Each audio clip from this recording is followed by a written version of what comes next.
Bad teams just find a way to lose.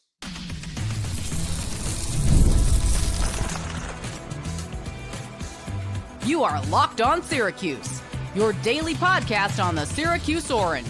Part of the Locked On Podcast Network, your team every day. Folks, another Syracuse basketball game today and another Syracuse basketball loss. They lose in South Bend, 69-64.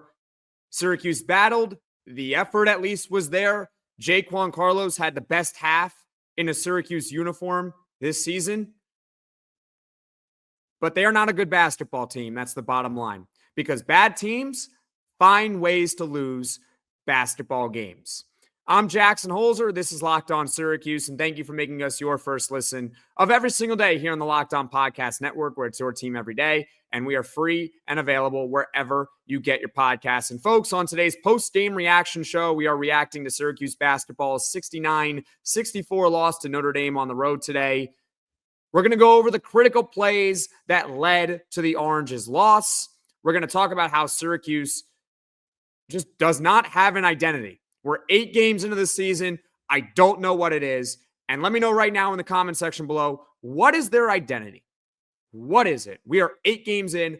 I still can't figure it out, but maybe you know what it is. So I'd love to hear from you in the comment section below. And then we're going to talk about going forward, because this is not a team that's making the tournament. They are not a team that's making the NIT. So what does Syracuse basketball do going forward? That's all coming up here on today's post-game reaction. Before we get to all that, you can start the season with a big return on FanDuel. New customers can place a $5 bet, and you'll get started with $150 in bonus bets if you win your first $5 bet. Visit FanDuel.com to get started. There are no excuses for this loss this afternoon. None. There's no J.J. Starling excuse. I know he's your best player, averaging 20 points a game. He broke his left hand in practice the other day. Didn't play against Tennessee. Didn't play today. He's not going to play for a while. I don't know the exact timetable. But it's not an excuse.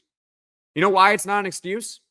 Because Notre Dame, who started the season 4-0, but heading into today, we're on a 5-game losing streak. They're without their best player in Marcus Burton. If you don't know who Marcus Burton is, he's a guard. All right? So he's a guard just like J.J. Starling. He was ACC Freshman of the Year last season. He's an all-conference player, averaging 18 points a game before he got hurt. So they don't have their best player. We don't have our best player. And Notre Dame made the critical plays to win. That's what this game came down to. The effort was there from Syracuse. It was. I'm not going to penalize their effort. They tried. They battled. Jaquan Carlos, as I said, ironically, I think he was one of the 3 best players for Syracuse in the second half. We actually saw Jaquan Carlos do what we were hoping Jaquan Carlos would do this season, and that is be a solid, steady point guard, at least on offense. Driving down the middle, forcing the defense into him, and finding the open man. So Jaquan Carlos has arguably his best game of the season. Actually, it's not arguable. It was his best game of the season. It wasn't even close. And you still can't beat Notre Dame without Marcus Burton, because you don't make the critical plays to win. And bad teams find ways to lose. That's the bottom line. So what were those critical plays? The first one, they're tied at 60. There's under 4 minutes left to go in the game. And Syracuse leaves Notre Dame's best shooter, Micah Shrewsberry, wide open on the right wing for a 3. It's a practice 3. And of course, Shrewsberry makes it. It's just inexcusable. It was a miscommunication, and I get miscommunications are going to happen. It was the second time in the half that Micah Shrewsberry got the exact same shot, a wide open right wing triple with just literally nobody around him. It was like he was the only player on the floor, as a friend texted me. Inexcusable. Ironically about Micah Shrewsberry is that he was cold this season heading into the game. He was only shooting 32% from deep. Not very good, especially from someone who's a three-point shooter. But of course, against Syracuse, he gets hot. He's 6 of 11 from 3 and finishes with 25 points. Wouldn't it be nice if our three-point shooter got hot this season every once in a while, you know? I'm not going to name the name, but you know who it is, and I'm just done with him. So I'm not even going to mention him. But wouldn't it be nice? It would. So Micah Shrewsberry, that three-pointer right there, I knew we were in trouble. That just can't happen. You're down now 3 points on the road with under 4 minutes to play. It just can't happen. The other critical play that led to a loss, and there's 3 of them, so we're on number 2. Jyare Davis misses the front end of a 1-and-1, down by 3 points with 1:09 to go. And it sucks because Jyare Davis had a really good game today. I was really impressed with Jyare Davis. Same with Donnie Freeman. Same with Jaquan Carlos. Those 3 were the offense in the second half. They were the offense. So it's hard to criticize Jyare Davis, really, for his effort today and for his complete performance. But it's just the free throw shooting. I don't know what to tell you guys. I really don't. Some of you guys are going to say it's practice. I don't think it's practice anymore, guys. I think they're just not very good at it. Coach Autry said after the first game of the season that this team needs to practice free throws. So you're telling me now that we're now 8 games in and they still haven't practiced their free throws? Is that what you're trying to tell me? I think they are working on it. I'm willing to bet that. But they're just not very good at shooting them today. And I'm singling out Jyare Davis's missed free throw as a microcosm of the entire season and this game. Because this game, again, 16 of 24 from the free throw line. That's 67%. It's not good enough. It's not good enough, guys. What do you want me to tell you? You're not going to win many games shooting 67% from the free throw line. In 8 games this year, there's only been 2 times where they've actually shot the ball well from there. Texas Tech and Cornell. That's it. They would have beaten Texas had they shot the ball decently from the free throw line. And heading into today, second worst free throw percentage in the ACC. It's just not good enough. You can say it's practice. I'm starting to think that they're just not very good at them. They just can't shoot them. I wince when they're at the free throw line. It's bad. So Jyare Davis's missed 1-and-1 is a microcosm of the game and a microcosm also of the season. Also in clutch situations, multiple times this year. Lemoyne, they could have won the game, and they did end up winning the game. Lemoyne doesn't even have a chance to win that game late, if not for missed free throws. Same thing with Youngstown State in the double overtime one. It's just inexcusable. And then the final critical play of this game that led to a loss. Syracuse is still down 3 points because they actually have a good defensive stop after Jyare Davis misses the 1-and-1. And Lucas Taylor is the one taking the big shot. And it's a contested fall away 2 from like the right elbow.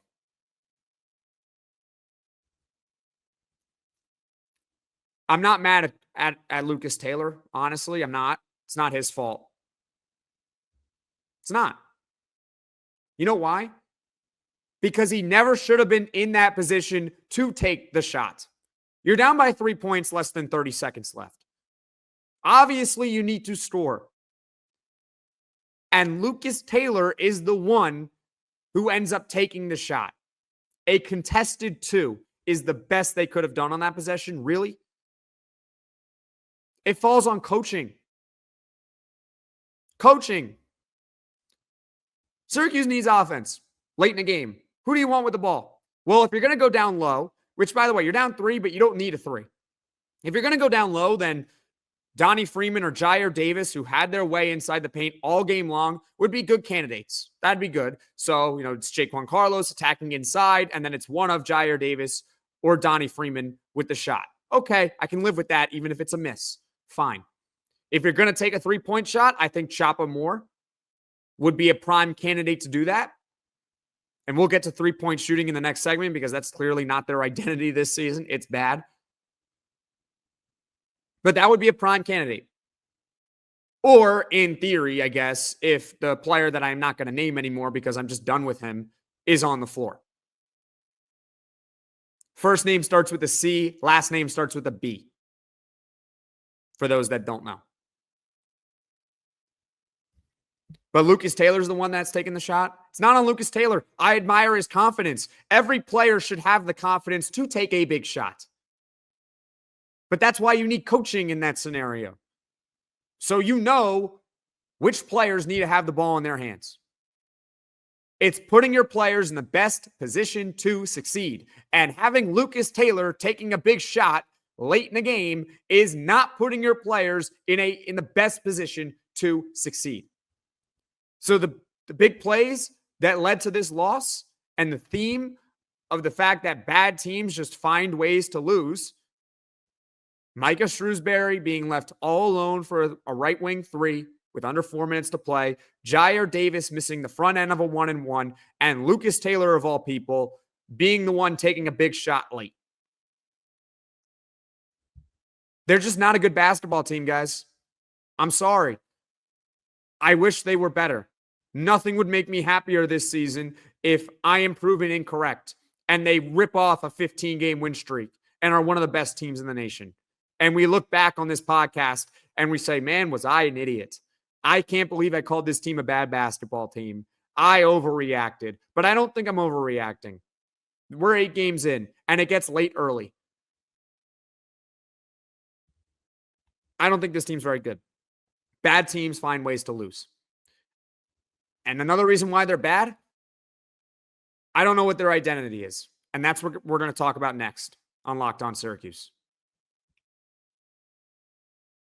I love a great deal as much as the next guy, but I'm not going to crawl through a bed of hot coals just to save a few bucks. It has to be easy, no hoops, no BS. So when Mint Mobile said it was easy to get wireless for $15 a month with the purchase of a 3-month plan, I called them on it. Turns out it really is that easy to get a wireless $15 a month. The longest part of the process was the time I spent on hold waiting to break up with my old provider. To get started, go to mintmobile.com/lockedoncollege. There you'll see that right now, all 3-month plans are only $15 a month, including the unlimited plan. All plans come with high-speed data and unlimited talk and text delivered on the nation's largest 5G network. You can use your own phone with any Mint Mobile plan and bring your phone number along with all your existing contacts. Find out how easy it is to switch to Mint Mobile and get 3 months off premium wireless service for $15 a month. To get this new customer offer and your new 3-month premium wireless plan for $15 a month, go to mintmobile.com/lockedoncollege. That's mintmobile.com/lockedoncollege. Cut your wireless bill to $15 a month at mintmobile.com/lockedoncollege. $45 upfront payment required, equivalent to about $15 a month. New customers on first 3-month plan only. Speeds slower, above 40 gigabytes on unlimited plan. Additional taxes, fees, and restrictions apply. See Mint Mobile for details. Folks, if you have been watching or listening to the Locked On Syracuse podcast, occasionally I will ask you guys to do a favor. Occasionally. So I'm going to ask you guys a favor right now. Please leave a comment in the comments section below. What is Syracuse basketball's identity this season? What is it? I would love to hear your thoughts. Because I don't know. That's a bad thing. It's clearly not shooting. That we do know. We know that Syracuse basketball cannot shoot a lick. They are terrible at shooting the basketball, which is kind of important in the sport. It's like in football, and trust me, this is really going to become a football podcast more and more by the looks of this season. But it's like in football, it's kind of important if your quarterback can throw a football, right? It's kind of a prerequisite of the position. Basketball in general, it's a prerequisite that you have to be able to shoot from distance, some sort of competency. And we know that that is not the team's identity today. For the first time since the 2014-15 season, Syracuse basketball goes an entire game without making a three-pointer. I don't even know how that's possible. You go a whole game without making a three? Seriously? The Orange standard is not making a three the entire game? What? Unbelievable. Every great team, it doesn't even have to be a great team, but every team should have an identity. It doesn't matter what sport you're talking about. Any team should have an identity. I'll reference a team that I cheer for in pro sports. In the NHL, the National Hockey League, the Florida Panthers. I'll give you the Cliff Notes version of them, okay? You want to know what their identity is? They're mean and they're physical. That's their identity. It doesn't matter if they're winning 5-1 or if they're losing 5-1. You are going to come out of that game with bumps and bruises because they're mean, they're physical, and they're tough.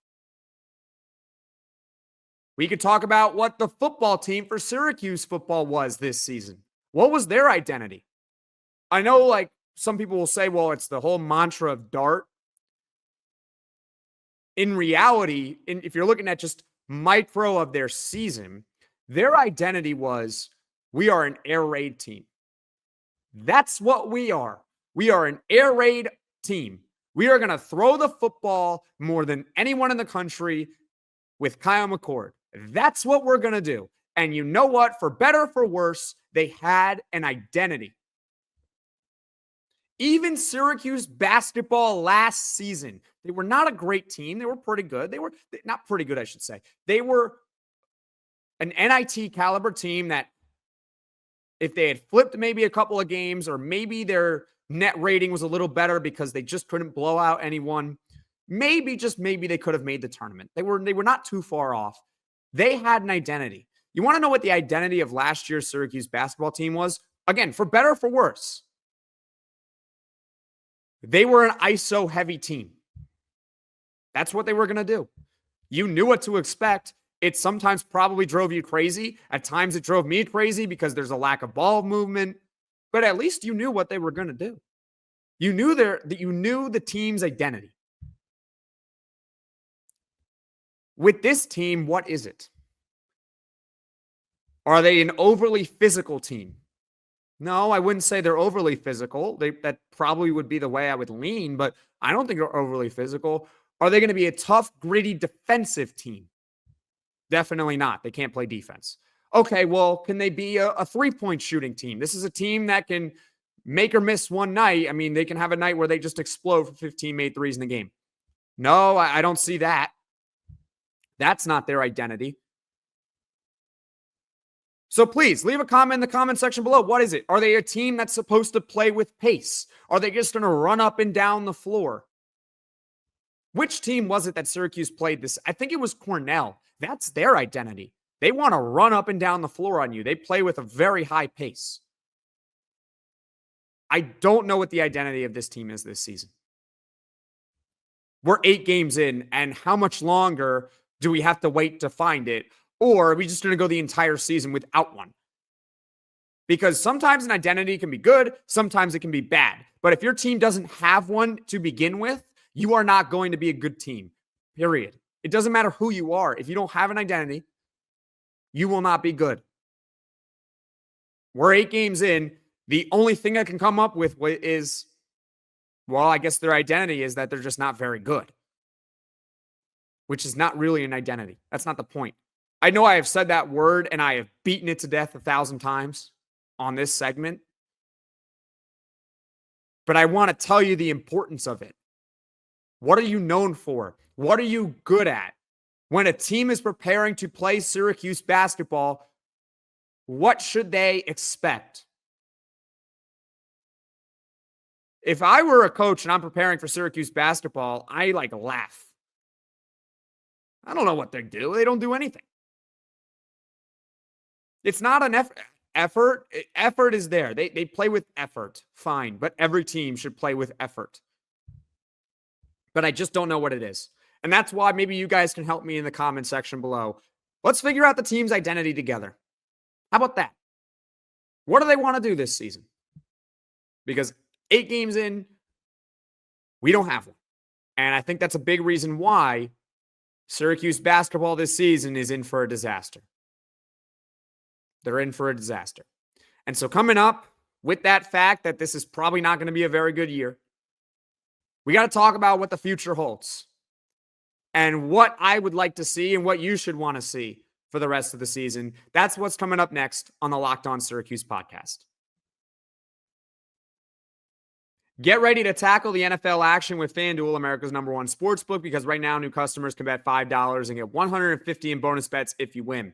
The FanDuel Sportsbook app gives you everything you need to place live bets on the NFL all in one place. So when you get a hunch in the middle of a game, you can check out the latest stats, view live play-by-play, and so much more on the same page where you place your bets. Now, let's talk a little Syracuse football for a second, okay? Basketball is just obviously not very good. Syracuse is seeking their 10th win of the season. They're going to play in a bowl game. We don't know who they're playing, and we don't know when they're playing yet. So FanDuel obviously doesn't have those odds. So in the meantime, ACC title game is today. SMU is a 2.5-point favorite against Clemson. And I'd love to hear your thoughts on the game. And if you feel strongly one way or another, you can bet it at FanDuel. Just visit FanDuel.com to join today, and you'll get started with $150 in bonus bets if you win your first $5 bet. That's FanDuel.com. Never waste a hunch and make every moment more with FanDuel, an official sportsbook partner of the NFL. I'm Jackson Holzer. This is the Locked On Syracuse podcast. We are reacting to Syracuse basketball's 69-64 loss to Notre Dame this afternoon. We've gone over the critical plays that led to Syracuse's loss, and ultimately they are just a bad basketball team that found a way to lose this game. They probably should have won. I don't know what their identity is this season. That's why I asked you guys a favor last segment to leave a comment what it is in your opinion, because I have no idea. I can't tell you. Now it's time to talk about going forward. I don't think this is going to be a good year. I don't. And nothing would make me happier to be wrong. See, I like to be right. I like to be right about positive things. I think Syracuse, before the season, really has a real chance to make the tournament. And I was hoping to be right. So what I'm about to tell you, I just want to let you know that nothing would make me happier than to be dead wrong. Nothing would make me happier. This team isn't making the tournament. This team isn't even going to make the NIT. They won't even sniff it. They stink. Yeah, I'm being blunt, but it's what my eyes are telling me. And I cannot give this team blind faith. They have not earned blind faith. We are now going to go on 4 years without making the tournament. Are you kidding me? 4 for Syracuse basketball? As someone in the comment section will frequently comment, sorry I'm forgetting your name, but you know who you are, and I'm shouting you out right now. A once proud program. Nothing would make me happier to be wrong. I hope that Syracuse basketball from this point on doesn't lose another game. That would make me really happy. And we look back on this podcast and we can all laugh at me for being public about how bad they are and how wrong I was. Nothing would make me happier than, hey, we're in the Final Four this season. Can you believe it? What a journey it was. And we're standing on Marshall Street all together celebrating how they're in the Final Four. And we're watching back at this podcast thinking, man, I'm an idiot. I need to find something else to do. That would make me really happy, but I don't think I'm going to be wrong on this one. They're just not very good. So what do we do going forward, guys? What happens with Syracuse basketball? I guess that's the question. I think it's all about the young guys now. It's all about them. Donnie Freeman's kind of up in the air because I'm assuming he's going pro at the end of the season. I don't think he's coming back. However, in the off chance that he would come back, I think you need to play him a lot. I don't care if he's struggling. I don't care if he's got it going. Today he had it going, but I don't care if he's struggling. You got to play him a lot. See what you got in him. Maybe he is an NBA player and you don't see him next year. Maybe he's not. Because all the transfers that they brought in are out of eligibility after the season, so they can't come back anyway. You don't have JJ Starling, so there's playing time that's obviously opened up. Choppa Moore is someone that he also, I think, needs to play 30-plus minutes. I don't care if he's 0 for 10 from the field or 10 for 10 from the field. I want to see him on the floor because at least for this season, he can gain experience because I don't think he's going pro, at least after this year. No, maybe in the future, he can be a professional. Maybe. Not going to rule that out for him. He could. But it's not going to be after this season. So unless he were to enter the portal, which we know the portal is a real thing, I want to see him on the floor 30-plus minutes because I want to see what we got. Peter M. Mastrovich. I want to see him on the floor a lot. He's only a freshman, remember? He barely played this afternoon. Why do I want to see him? Because I don't care if he's struggling. Let's see what we got. I know we're early in the season, but that's just how that's how I see it. I want to see the young guys. So that for next year, maybe we have a better idea of what to expect from them. Donnie's probably not coming back. Choppa, if he doesn't enter the portal, would come back. Same with Peter M. Now, also that goes for Chance Westry, who he barely played today, but he did play in the first half. He played in meaningful minutes for the first time in a Syracuse uniform because he did play against Tennessee, but it was in garbage time. He actually played meaningful minutes in the first half. I want to see him on the floor. You know why? Because he's got more years of eligibility. Now, if he's not healthy, fine. I get it. But assuming he's healthy, I want him on the floor for 15 to 20 minutes. It's not my job to figure out the math. That's coach's job. Let's see what we got in him. If he stinks, he stinks. Fine. But at least you know heading into next season. Play him. Jaquan Carlos, who I complimented off the top of this podcast, has no more years of college eligibility. He could turn this season around and be an all-conference player. It ain't going to happen, but he could in theory, and he still can't come back due to college eligibility. Let's see what Chance Westry's got. How about that? You can put them on the floor together if you want. Those are my thoughts on the team going forward. Let me know what you would do going forward in the comment section below. As far as what is coming up on the podcast going forward, it's going to be a lot of football talk, okay? It's going to be basketball post-game reactions when there is a basketball game, and I promise, guys, I don't care how bad this season gets. Barring something good or bad by means of personal life, there better be a really good excuse for me to miss a basketball game. It's my job. I'm going to watch this game, and I'm going to be here for a post-game reaction for every game that I possibly can. That I can make a promise to you all. I don't care how bad it gets. But I said post-game reactions. So going forward, we're talking a lot of football. A lot of football, especially with the transfer portal. Tomorrow, we're going to talk about Kaidon Salter, the Liberty quarterback in the transfer portal who has been connected to Syracuse via Autry, and we're going to go over his fit potentially with the Orange. Okay? And at the end of it, I'm going to give you the either signed stamp of approval or the nope, don't want to touch him with the 10-foot pole. That's what you got coming up tomorrow on the Locked On Syracuse podcast. It's going to be a whole lot of football episodes with basketball post-game reactions sprinkled in. Thank you for making Locked On Syracuse your first listen today. And for your second listen, you can check out the Locked On ACC podcast. Alex Donald and Kenton Gibbs, they keep it real and bring you the truth about where your favorite ACC team stands within the conference. You can find Locked On ACC on YouTube or wherever you get your podcasts. Folks, thank you all so much for watching. Thank you all so much for listening. If you like this video, click that like button. If you really liked it, subscribe to the channel, turn on those notifications so you know right away when I am dropping the next podcast.